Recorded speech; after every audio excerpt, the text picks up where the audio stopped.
Hello everyone, कैसे हैं आप लोग। आज की इस वीडियो में मैं डिस्कस करने जा रहा हूँ एजिस लॉजिस्टिक्स लिमिटेड कंपनी के चार्ट के बारे में। यहाँ पर मैंने जो चार्ट ओपन किया हुआ है ये डे का चार्ट है। इस डे के चार्ट में जो आपको बड़ी सी ग्रीन कलर की ये कैंडल नज़र आ रही है, ये आज की कैंडल यानी कि 7 जनवरी 2025 की कैंडल है। और आज के दिन में इस स्टॉक के अंदर अराउंड जो है 17 से 18% की तेज़ी देखने को मिली हुई है। अगर हम इस कैंडल के ओपनिंग प्राइस के बारे में बात करें तो आज के दिन में इस कैंडल का जो ओपनिंग प्राइस है वो है 855 रुपये। हाई लगा है आज के दिन में इस स्टॉक ने 1015 रुपये 55 पैसे का। और अगर लो की बात की जाए तो आज के दिन में इस स्टॉक का जो लो है 855 रुपये है। और क्लोजिंग होती है एंड में 963 रुपये 95 पैसे की। यहाँ पर जो आपको ग्रीन कलर की ये कैंडल दिखाई दे रही है, इस कैंडल की अगर हम बात करें ये ग्रीन क्यों बनी हुई है, क्योंकि यहाँ पर जो ओपनिंग प्राइस है लेस देन है किसके, क्लोजिंग प्राइस के, जिसकी वजह से यहाँ पर क्या हुआ है, एक ग्रीन कैंडल फॉर्म हुई है।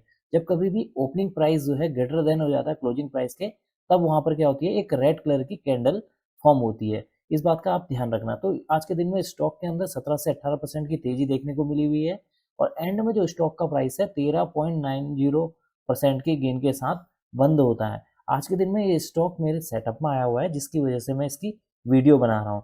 अगर मैं इस कंपनी के बारे में बताऊं कि ये कंपनी काम क्या करती है, तो एजिस लॉजिस्टिक्स से पहले एजिस केमिकल इंडस्ट्रीज लिमिटेड के नाम से भी जानी जाती थी। ये कंपनी 1956 में स्थापित हुई थी और ये मुंबई महाराष्ट्र में स्थित है। ये कंपनी ऑयल, गैस, केमिकल और पेट्रोकेमिकल इंडस्ट्रीज को लॉजिस्टिक्स सॉल्यूशन प्रोवाइड करती है। अगर मैं आपको इस स्टॉक के 1 वीक रिटर्न के बारे में बताऊं तो इस स्टॉक ने 1 वीक में अराउंड 18.53% का रिटर्न दिया है। अगर मैं 1 मंथ रिटर्न के बारे में बताऊं तो 1 मंथ में इस स्टॉक ने 14.26% का रिटर्न दिया है। अगर मैं आपको 3 मंथ रिटर्न के बारे में बताऊं तो 3 मंथ में स्टॉक ने 40.26% का रिटर्न दिया है। अगर मैं आपको 1 ईयर के रिटर्न के बारे में बताऊं तो इस स्टॉक ने 1 ईयर में 186.68% का रिटर्न दिया है। तो यानी कि आप 1 ईयर में देखेंगे तो 1 ईयर में इस स्टॉक ने एक अच्छा खासा रिटर्न दिया हुआ है। आज के दिन में ये स्टॉक मेरे सेटअप में आया हुआ है, जिसकी वजह से मैं इसकी वीडियो बना रहा हूँ। अगर मैं इस कैंडल के वॉल्यूम के बारे में बताऊं या आज के दिन में कितना वॉल्यूम आया है उसके बारे में बात करें, तो आज के दिन में इस स्टॉक के अंदर 20.36 मिलियन वॉल्यूम देखने को मिला हुआ है। अगर हम इस वॉल्यूम को प्रीवियस डे के वॉल्यूम के साथ कंपेयर करते हैं तो प्रीवियस डे के मुकाबले आज के दिन में वॉल्यूम कम देखने को मिला हुआ है। अगर हम 50 डेज सिंपल मूविंग एवरेज के बारे में बात करें तो यहाँ पर 50 डेज का जो SMA निकल कर आया है वो है 808 रुपये 73 पैसे। अगर हम 100 डेज SMA की बात करें तो 100 डेज जो SMA निकल कर आया है वो है 786.62। अगर हम 200 डेज SMA की बात करें तो 200 दिन का जो SMA निकल कर आ रहा है वो है 736.91। इसका मतलब कि जो स्टॉक का जो अभी का करंट प्राइस है वो अपने 50 डेज हो या 100 डेज हो या 200 डेज सिंपल मूविंग एवरेज के ऊपर ट्रेड कर रहा है, जो कि इसके लिए क्या है, एक पॉजिटिव पॉइंट है। अगर हम बात करें 52 वीक हाई के बारे में, देखिए इस स्टॉक का जो 52 वीक हाई निकल कर आया है 1015 रुपये 55 पैसे है। अगर हम 52 वीक लो के बारे में बात करें तो 52 वीक जो लो निकल कर आया है 357 रुपये है। आज के दिन में इस स्टॉक ने अपना जो है जुलाई का जो हाई था उसको ब्रेक किया है। ब्रेक करने के बाद उसके ऊपर आज के दिन में सस्टेन हुआ है, जिसकी वजह से इस स्टॉक के अंदर आज के दिन में एक अच्छी खासी तेजी भी देखने को मिली हुई है। अब बात कर लेते हैं कि इस स्टॉक के आने वाले दिनों के क्या सपोर्ट एंड रेजिस्टेंस रह सकते हैं, क्या इस स्टॉक के अंदर कोई फ्रेश एंट्री बन रही है। अभी 963 रुपये 95 पैसे पे फ्रेश एंट्री नहीं बन रही है। जब स्टॉक का प्राइस 919 रुपये से लेकर 895 के बीच में कहीं पर आता है तब इस स्टॉक के अंदर एक फ्रेश एंट्री बन सकती है। बात कर लेते हैं सपोर्ट के बारे में। देखिए अभी स्टॉक का जो आज के दिन का जो क्लोजिंग हुई है 963 रुपये 95 पैसे हुई है। तो यहाँ पर जो इमीडिएट सपोर्ट के तौर पर काम करेगा, पहला जो सपोर्ट यहाँ पर काम करेगा वो है 837.50। अगर किसी के पास स्विंग ट्रेडिंग या लॉन्ग टर्म के हिसाब से है तो स्विंग ट्रेडिंग के हिसाब से जो यहाँ पर सपोर्ट निकल कर आ रहा है, पहला है 837 और नेक्स्ट यहाँ पर सपोर्ट का काम करेगा 799.90। जो 799.90 से लेकर 837 की जो रेंज है ये इसके लिए एक मेजर सपोर्ट के तौर पर काम करेगा। अगर आप यहाँ पर इस चार्ट को देखेंगे तो इस रेंज में इस स्टॉक ने अराउंड जो है 8 या 10 डेज 8 से 10 दिन इस स्टॉक ने इसी रेंज में यहाँ पर ट्रेड किया हुआ है। आप देखेंगे एक कैंडल, 2 3 4 5 6 7 8 9 10, यानी कि 10 दिन के बाद इस स्टॉक ने अपने इस जो रेंज थी उसको ब्रेक किया। तो 837 से लेकर 799 तक का जो रेंज है ये इसके लिए एक मेजर यहाँ पर सपोर्ट के तौर पर काम करेगा। किसी भी वजह से अगर मार्केट में तेज गिरावट होती है और मार्केट जो है 799 का जो सपोर्ट है उसको ब्रेक करके इसके नीचे क्लोजिंग दे देता है और नेक्स्ट डे जब इसके लो को ब्रेक करेगा तो स्टॉक का जो प्राइस है 751.35 तक आ सकता है। तो ओवरऑल मार्केट में अगर पॉजिटिव रिस्पांस देखने को मिलेगा तो इस स्टॉक में भी एक अच्छा खासा पॉजिटिव रिस्पांस देखने को मिलेगा। तो यहाँ पर जो मैंने आपको बताया कि सपोर्ट 837 से लेकर 799 ये एक मेजर सपोर्ट के तौर पर काम करेगा।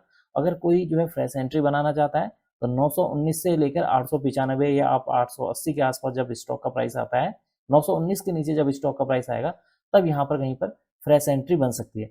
ऊपर की ओर को क्या रेजिस्टेंस रह सकते हैं या 963 पर क्लोजिंग हुई है तो इसके लिए जो पहला जो टारगेट निकल कर आ रहा है वो है 1015। जैसे स्टॉक का प्राइस 1015 के ऊपर क्लोजिंग दे देगा और नेक्स्ट डे उसके हाई को ब्रेक करेगा तो स्टॉक का जो प्राइस है 1053 तक जा सकता है। और आने वाले दिनों में जो स्टॉक का प्राइस है 1081 तक भी जा सकता है। जब स्टॉक का प्राइस 1053 को ब्रेक करेगा और प्रॉपर जो है 2 से 3 दिन इसके ऊपर सस्टेन करेगा तब जो स्टॉक का जो प्राइस है 1081 तक टारगेट दिखा सकता है। तो कुल मिलाकर देखा जाए तो इस स्टॉक के अंदर मेरा जो व्यू है काफ़ी मैं पॉजिटिव व्यू है, क्योंकि आज के दिन में ये स्टॉक मेरे सेटअप में भी आया हुआ है।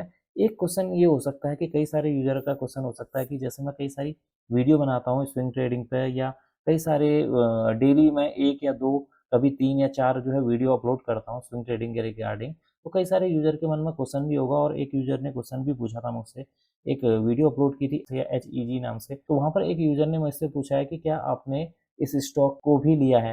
देखिए मेरे पास इस समय ऑलरेडी 11 कंपनियों के जो है शेयर पड़े हुए हैं। तो जब इन स्टॉक्स से मैं बाहर निकलूंगा तब डेफिनेटली मैं जो नए जो शेयर हैं उन्हें बाय करूंगा। जैसे अभी रिसेंटली मैंने एक कंपनी का ये रिगार्डिंग वीडियो बनाई थी GICRE।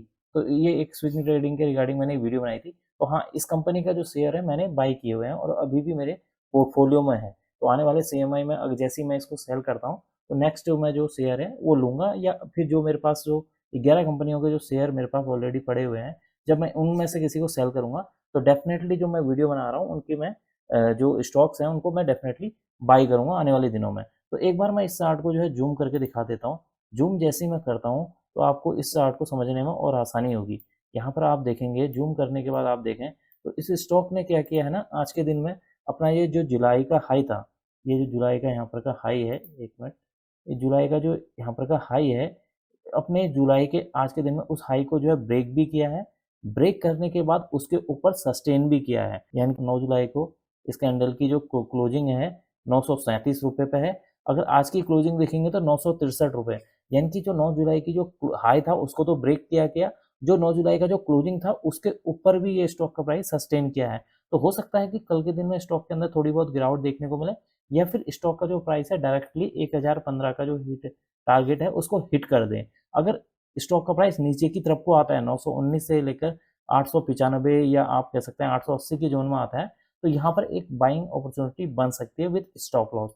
तो आपको एक स्ट्रिक्ट यहाँ पर स्टॉप लॉस रखना पड़ेगा, उसके साथ इसमें एक बाइंग अपॉर्चुनिटी बन सकती है अगर कोई बनाना चाहता है। लेकिन ये किसी भी तरह की सलाह नहीं है कि आपको बाई करना ही करना है। बाई करने से पहले आप अपना जो फाइनेंशियल एडवाइजर है उनके साथ जरूर डिस्कस कीजिए। अगर आपके पास नॉलेज है, प्रॉपर नॉलेज यूज कीजिए, उसके बाद ही किसी भी तरह की कोई ट्रेड लेने की कोशिश कीजिए। तो यहाँ अगर आप देखेंगे तो एक बार यहाँ पर एक अच्छा खासा यहाँ पर बॉटम बनाया है। बॉटम बनाने के बाद यहाँ पर सपोर्ट लिया है। सपोर्ट लेने के बाद इस स्टॉक के अंदर फिर तेजी देखने को मिली है। फिर वापस आप देखिए यहाँ पर एक सपोर्ट बना, फिर ऊपर की ओर को यहाँ पर तेजी बनी और वापस फिर ये यहाँ पर सपोर्ट देखने को मिला है और फिर वापस बाइंग हुई है। तो अगर किसी भी वजह से स्टॉक का प्राइस जो है अपने इस लेवल को ब्रेक भी कर देता है, अगर जो 799 वाला जो लेवल है अगर उसको ब्रेक भी कर देता है तो यहाँ पर जो जोन निकल कर आया है 751, तो 751 वाला जो जोन है ये इसके लिए फिर एक मेजर जो है सपोर्ट के तौर पर काम करेगा। यहाँ पर आप देख सकते हैं कि कई बार यहाँ पर स्टॉक का जो प्राइस है इसने अपना जो 751 का जो जोन है यहाँ पर सपोर्ट लिया है। वैसे तो स्टॉक के अंदर तेजी देखने को मिली है, तो हो सकता है कि स्टॉक का प्राइस अगर ओवरऑल मार्केट में जो है पॉजिटिव रिस्पॉन्स रहेगा तो यहाँ 799 तक आने की मुझे पॉसिबिलिटी बहुत कम नजर आ रही है, अगर मार्केट में ओवरऑल मार्केट में पॉजिटिव रिस्पॉन्स रहेगा। अगर ओवरऑल मार्केट यानी कि Nifty, bank Nifty, mid cap में अगर तेज गिरावट देखने को मिलेगी तो इस स्टॉक के अंदर भी आपको गिरावट देखने को मिल सकती है। नहीं तो अगर स्टॉक का प्राइस अगर नीचे की तरफ को भी आता है तो 837 के वहां से वापस जो है बाउंस बैक कर सकता है। तो ये था इस स्टॉक के रिगार्डिंग चार्ट एनालिसिस। अब मैं इस वीडियो को यहीं पर एंड करूंगा। उम्मीद करता हूँ कि आपको यह वीडियो पसंद आई होगी। अगर आपको यह वीडियो पसंद आई तो please like, share and subscribe करना ना भूलें। Thank you.